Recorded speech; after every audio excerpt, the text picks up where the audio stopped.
Alright people, I'm Josh Harris, Seeger Swole. I told you I was going to do some videos, or I asked if you guys would like some videos, and you're like, yeah, do videos. So now I'm doing a video, but I have no time in my life, so I can't just sit down in my house and just record myself. Time management, I figured, hey, I spent 20 minutes going back and forth to work, commuting, so why not use that 20 minutes to make a 5-minute long video?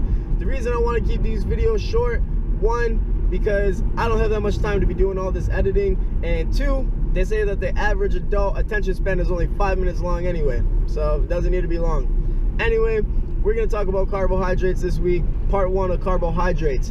Throw everything you know or heard of carbohydrates out the window. Let's start fresh. What is a carb? A carb is single or multiple sugars bonded together. That is it. The most common of those sugars is gonna be glucose. Put that in your head. Glucose. Now, you have categories of carbohydrates. Most people refer to them as simple carbs and complex carbs. Simple carbs, what are they? Glad you asked. Yes. Monosaccharides. Mono being one sugar molecule. So you have glucose, you have fructose, and you have galactose. All right. Now, you have disaccharides, also in your simple carb category. Disaccharides, two sugar molecules bonded together. You have lactose being milk sugar. You have maltose being a malt sugar, and you have sucrose, yeah, table sugar. And that covers your simple carbs. Now you go into your complex carbs. Your complex carbs are referred to as polysaccharides, meaning you have hundreds, if not thousands, of those little glorious glucose molecules bonded together, and they form a what? Let's say starch. Starch is a complex carb. That's all it is. Polysaccharide, thousands of glucose molecules bonded together. That's a starch. Very complex. Takes your body longer to break it down.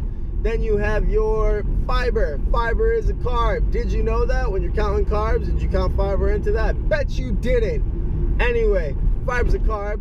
You have soluble fiber and insoluble fiber.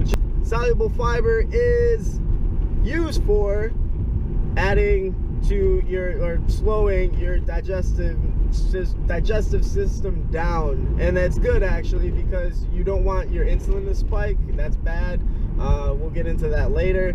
And also you have insoluble fiber. Insoluble fiber, I think I'm saying that name right, is going to be used for waste production. All right, so it makes you poo good.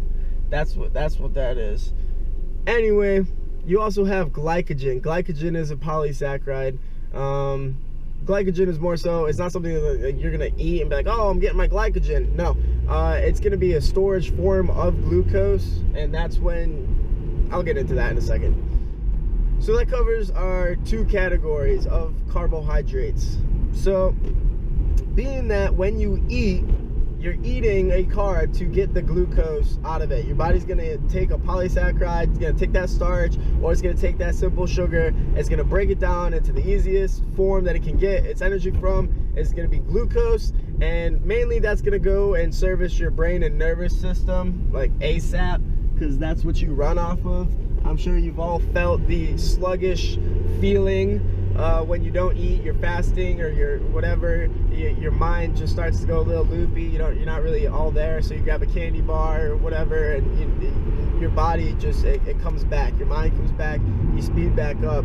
It's because that glucose goes to your brain, goes to your nerves, you feel refreshed. Anyway, after your glucose level has been met, then it's gonna be stored as glycogen. That's what I was saying before. It's a polysaccharide, so it's gonna take those thousands of glucose molecules, it's gonna store it. It stores in your liver, and it stores in your muscle tissue and other cells. So that's used for energy later. It's gonna be used for different things. Like muscles are gonna use it, for activities. Your liver's gonna use it for a different purpose, but that's still gonna be used for energy later. That's glycogen. Now, once those two levels have been met, your liver will take a carbohydrate and process it and turn it into fat. So that's an important point that I want to nail home any macronutrient taken above the levels that your body needs, it will turn it into fat. So why is that important, Josh? Well, it's important because a lot of people hop on these diets and they think that, you know, oh, this is better because I always get fat when I eat my carbs, whatever, or I always get fat if I eat my protein, whatever it is for you. Yes, I understand that everybody's digestive system is different. People are different genetically, obviously. So that said, though, if you were to really take in the proper amount of carbs that you're supposed to be eating, you're not gonna get fat off of it. I guarantee you won't get fat off of it. I mean, unless you have some unknown genetic disposition, yeah, I mean, you just won't. Majority of the people, 99% of the people, you're not gonna get fat off of it. It's when you take it into a surplus that you get fat off of it. So that said, that clears up carbs. I really just wanted to get this video out here and just see what you guys think. If you like it, if you don't like it, I'm not gonna waste my time with videos because, like I said, I don't really have that time to waste. But I think I got pretty much everything. If I missed anything, all the information is in the blog. You can read the blog. I just wanted to do the videos because I know I don't like reading. So if I see a video, I'm like, yeah, I'll watch the video. You know, keep you entertained. Anyway, let me know what you think. Did you learn something about carbs? I didn't get in an accident and I'm almost home, so I'm out. Deuces.